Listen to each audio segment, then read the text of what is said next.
Shalom tout le monde. Dans Jean 15, du verset 1 au verset 2, Jésus disait « Je suis le cep et vous êtes les sarments. Le sarment ne peut rien sans le cep. Et tout sarment qui porte du fruit, le Père l'émonde, afin qu'il porte plus de fruits. » Et si on va dans Romains 11, verset 17, ça dit « Toi qui étais l'olivier sauvage, tu as été greffé à l'olivier principal, à la racine nourricière. » Qu'est-ce que cela veut dire? Pourquoi est-ce que la Bible compare les croyants ou les Israélites à des oliviers ou une vigne? On va regarder ça aujourd'hui dans Parole vivante. Je dis à tout le monde bienvenue. Moi qui vous parle, je suis Pablo Dabanez. Ouvrez vos cœurs, on va y aller ensemble.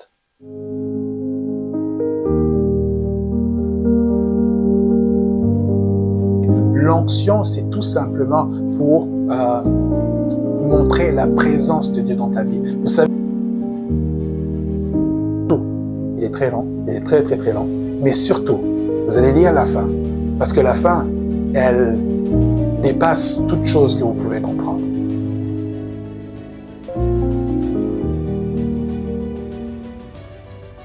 Comme vous le savez, on est en train de traverser le livre de Ézéchiel. On est rendu à Ézéchiel 15. La dernière fois, on avait parlé sur les idoles dans le cœur. Aujourd'hui, on va parler de Ézéchiel 15, où le Seigneur nous parle d'une vigne, la vigne du Seigneur. C'est encore dans la suite où le Seigneur était en train de parler à Israël. Il était en train de lui dire combien le péché qu'il avait fait était grand.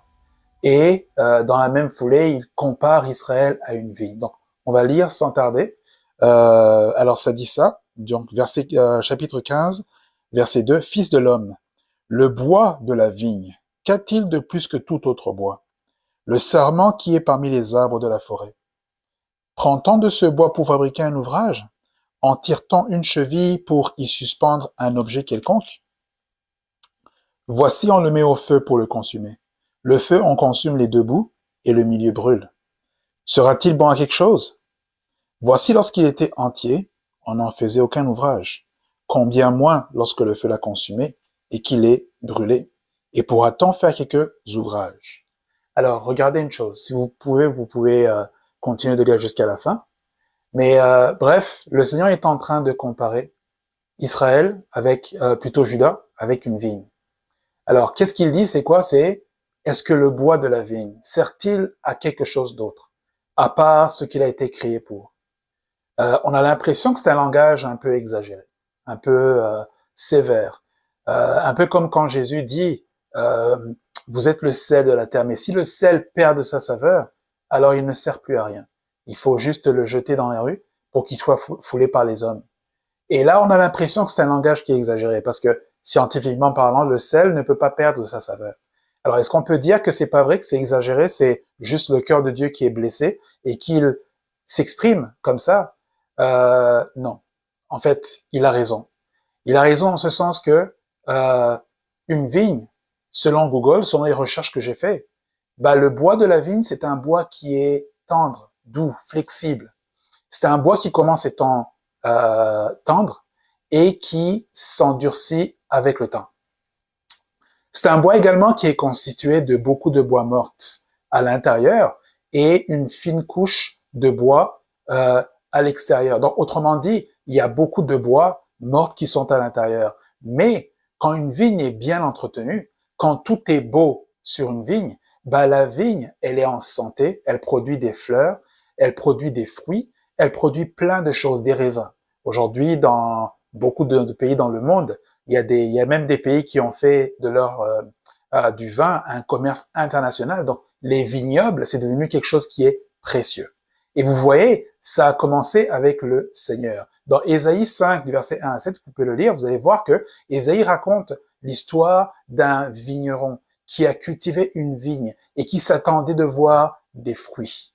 Dans, comme on l'a déjà lu, Jean 15, Jésus parle du cep, que lui-même, il est le cep, et que nous sommes les sarments. Et qui s'attend de nous, c'est qu'on porte du fruit. Et un peu plus tard, dans Romains 11, on va voir qu'il parle de l'olivier. Nous sommes des oliviers sauvages. Et on a été pris pour être greffés à l'olivier principal. Alors, pourquoi est-ce qu'on utilise la vigne ainsi que l'olivier? La réponse est tout simple. Alors la vigne, premièrement, elle représente Israël, mais elle représente également un enfant de Dieu. Elle représente cette relation que l'on a avec le Seigneur. Elle représente cette dépendance qu'on a par rapport à Jésus. Elle représente, c'est quoi l'action de Dieu? Parce que vous savez, ce n'est pas nous qui choisissons le terrain, c'est le Seigneur. Donc autrement dit, c'est pas nous qui nous sommes choisis, c'est Dieu qui nous a choisis. Donc c'est pour ça que le vigneron, c'est lui qui choisit le terrain. Et il choisit un terrain qui est bon, il choisit un terrain qui a des capacités de produire une bonne vigne. Donc ça veut dire quoi? C'est l'élection de Dieu. Dans Éphésiens 1, on dit que nous sommes élus avant la fondation du monde. Donc, toi et moi, chacun de nous a été élu. C'est ça que on appelle être dans des conditions propices pour porter du fruit. Maintenant, tout ce qui est dans la terre pour que la vigne puisse produire des bons fruits, c'est également la responsabilité du Seigneur. Maintenant, c'est quoi notre responsabilité? C'est produire des fruits. C'est produire des fruits, les fruits du Saint-Esprit. On te demande pas de produire des fruits des raisins, parce qu'une vigne produit des raisins, et le raisin donne du vin. Et donc, nous, on demande d'avoir les produits, plutôt de produire les fruits du Saint-Esprit. La douceur, la bonté, la bénignité. Galates 6, ça vous donne une liste des fruits du Saint-Esprit. Et qu'est-ce que ça représente? Ça représente la patience. Ça représente cette action comme le sel du monde qui est là pour rendre l'existence plus belle, la douceur. C'est le vin, ça produit la douceur, la joie. Et quand il y a même des alliances qui sont faites, c'est avec le vin. Rappelez-vous même que lorsqu'il y a eu la nouvelle alliance, le Seigneur Jésus a donné une coupe de vin et il a dit ceci représente mon sang. Donc, le vin, c'est quelque chose qui est très important. C'est vrai qu'aujourd'hui, dans un contexte d'abus, le vin peut devenir une idole, on l'a vu la dernière fois, mais dans dans une utilisation normale, le vin, ça suscite la joie, ça suscite la fête. Donc, on est là pour adorer le Seigneur, pour célébrer la vie, avoir la joie et produire la joie dans le monde. C'est pour ça qu'on nous compare à des vignes, à des sarments qui produisent le fruit. Et rappelez-vous, le fruit, ce n'est pas pour nous, ce n'est pas pour le sarment lui-même, mais c'est pour les autres. Amen. Donc c'est très important de savoir, les fruits du Saint-Esprit, oui, c'est toi qui les produis, mais c'est pour les autres. La bonté, la bénignité, la patience et tout, etc. C'est ça qu'on dit quand on dit pour la vigne. Maintenant, par rapport à l'olivier, alors l'olivier, c'est par rapport à l'huile, parce que l'olivier produit des olives, et les olives, il faut qu'ils soient brisés pour produire de l'huile. Alors ça, c'est l'image de l'enfant de Dieu. C'est l'image de celui qui est brisé par la parole de Dieu, par la repentance, par la transformation de sa vie, et qui est brisé et qui commence à mener une vie agréable devant le Seigneur. Et il produit une huile. Le Seigneur veut que tu aies l'onction. Alors maintenant, je vais faire une petite différence. L'onction dont on parle, parce que je sais qu'aujourd'hui, dans plein d'endroits, l'onction veut dire des miracles. L'onction veut dire une certaine supériorité spirituelle d'une personne par rapport à l'autre. Alors ça, il faut dire que ça, malheureusement, c'est ce que le monde a produit. Et aujourd'hui, ça se trouve beaucoup dans l'Église, mais ce n'est pas ça. L'onction n'est pas pour montrer une supériorité. L'onction, c'est tout simplement pour montrer la présence de Dieu dans ta vie. Vous savez à quoi servait l'huile? Alors l'huile servait à alimenter le feu. Donc l'onction dans ta vie sert à alimenter le feu que tu as sur ton autel. Autrement dit, sert à alimenter ta vie de prière. L'onction était là pour bander les blessures. Donc quand tu es blessé ou quand un de tes amis est blessé, l'onction qui est dans ta vie est là pour adoucir, afin que la blessure puisse ne pas faire mal, mais plutôt puisse être guérie et qu'elle ne soit pas infectée. L'onction servait également à la protection. Alors, dans l'ancien temps, les bergers mettaient de l'onction sur la tête des brebis afin que ces brebis soient protégées des mouches. Parce que les mouches venaient, les brebis n'ont pas de main, donc ils peuvent pas chasser les mouches avec leurs mains, ils peuvent pas le faire avec leurs pattes non plus, sinon ils vont tomber. Donc les mouches venaient, ils harcelaient les brebis et ils produisaient des œufs. Il paraît qu'ils produisaient des œufs dans les narines. Et ce qui se passait, c'est que ces œufs-là produisaient d'autres mouches et finalement, ça pouvait arriver à rendre une brebis à la rendre malade. Donc, il y allait des maladies et parfois, ces maladies se traduisaient en des brebis qui vont se fracasser le crâne très fort sur des rocs parce qu'ils ont tellement mal. Alors, l'onction servait également à la protection. Donc, ça veut dire quoi? Ça veut dire la protection de ton témoignage, la protection des gens à côté de toi. C'est l'onction qui est. Donc, l'onction également a une fonction de guérisseur. Et l'onction également est utilisée pour préparer la nourriture. Donc, il est là également pour préparer la parole de Dieu. L'onction que Dieu te donne n'est pas pour montrer une supériorité, mais c'est pour t'assurer que tu grandisses et que tu sois une bénédiction, non seulement pour toi-même, mais également pour les autres qui sont avec toi. Amen. C'est pour ça que la Bible nous compare avec les olives et avec la vigne. Alors maintenant, qu'est-ce que ça a à voir avec notre texte?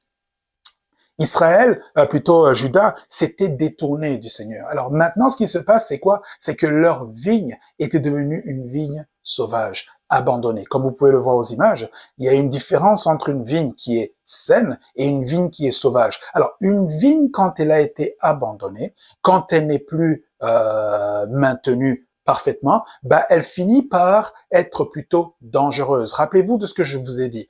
La vigne est constituée à l'intérieur de beaucoup de bois mort. Autrement dit, elle est facilement inflammable. Donc, quand il y a le feu qui pogne dans un vigneron, en réalité, ça devient un grand incendie. Ça peut devenir même un ravage complet pour la végétation aux alentours. Et je vous dirais même que quand dans une vignoble, on coupe les cèpes, ils sont utilisés pour le bois et ils ont même une très bonne odeur aromatique. Donc, ils sont utilisés pour brûler. Donc, c'est ça qui est dangereux. Et c'est ça également qui nous parle, nous, les enfants de Dieu. Qu'est-ce que ça nous dit? Ça nous dit que malgré que nous sommes, excuse-moi du terme, nous sommes la vigne, nous sommes les sarments. Mais c'est très important et très impératif de maintenir notre vie spirituelle, de garder notre attachement par rapport à Jésus pour produire des fruits non seulement, mais également pour éviter que la végétation grandisse et qu'on devienne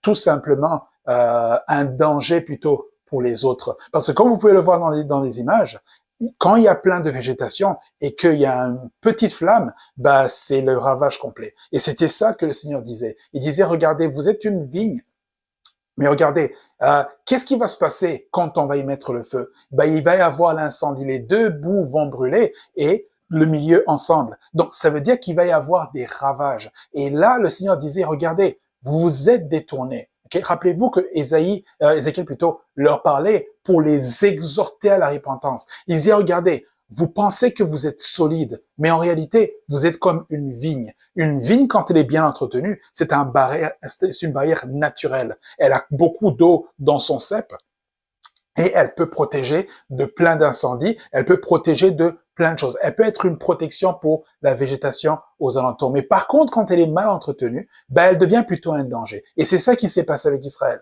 Il devenait un danger. Et là, le Seigneur leur disait, revenez. Parce que vous voyez, vous ne pouvez rien sans moi. Et vous pouvez absolument, ce que vous glorifiez pour, ça peut être plutôt un piège. Un, pour vous-même, parce que vous allez brûler, puis vous allez être complètement inutile à la fin. Puis deux, parce que finalement, au lieu d'être un témoignage, vous êtes plutôt un sujet de honte. Amen. Donc aujourd'hui, il faut qu'on se pose la question qui est très importante. Est-ce que je maintiens ma relation avec le cep? Jésus a dit, je suis le cep et vous êtes les sarments. Aucun sarment ne peut vivre s'il n'est attaché au cep. Et la bonne nouvelle qui est là encore, c'est que Jésus a dit que ceux qui croient en moi, les fleuves d'eau vive jailliront de son sein. Donc autrement dit, on croit dans un sarment qui ne se tarit jamais d'eau. Il n'est pas constitué de bois mort, il est déjà mort, il est ressuscité. Tout ce qui est en lui est parfait et vivant. Maintenant, est-ce que tu restes attaché à lui? Parce que c'est ça qui est important. On peut regarder de façon prophétique ce que ça veut dire, mais à la fin de la journée, c'est ça qui est important. Est-ce que tu es attaché au cep?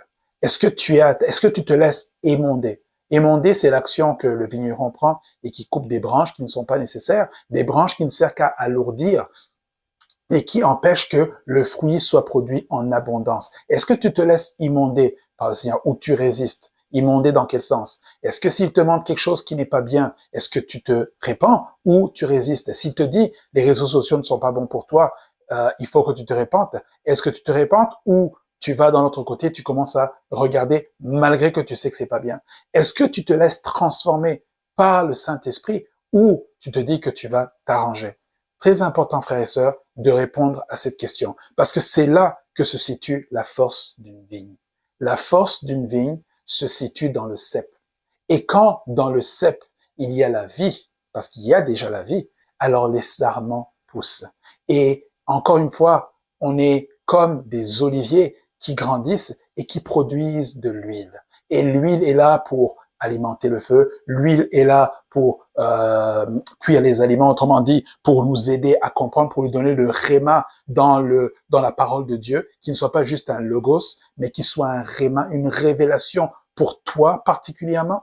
Il est là également pour adoucir les blessures, pour protéger également les autres, pour nous protéger aussi de des actions que le diable peut venir et des maladies qui peuvent être causées spirituellement. L'onction est là. Donc c'est ça qu'on doit retenir, frères et sœurs. Alors aujourd'hui, on va s'arrêter ici. On va continuer la semaine prochaine avec Ézéchiel 16. Je vous invite à le lire. C'est un texte qui est merveilleux, mais surtout, il est très long, il est très très très long, mais surtout, vous allez lire la fin, parce que la fin, elle dépasse toute chose que vous pouvez comprendre. Malgré tout ce qui est dit, la fin est merveilleuse. Et c'est exactement ça avec le Seigneur. On se voit la semaine prochaine. Soyez bénis et à la semaine prochaine.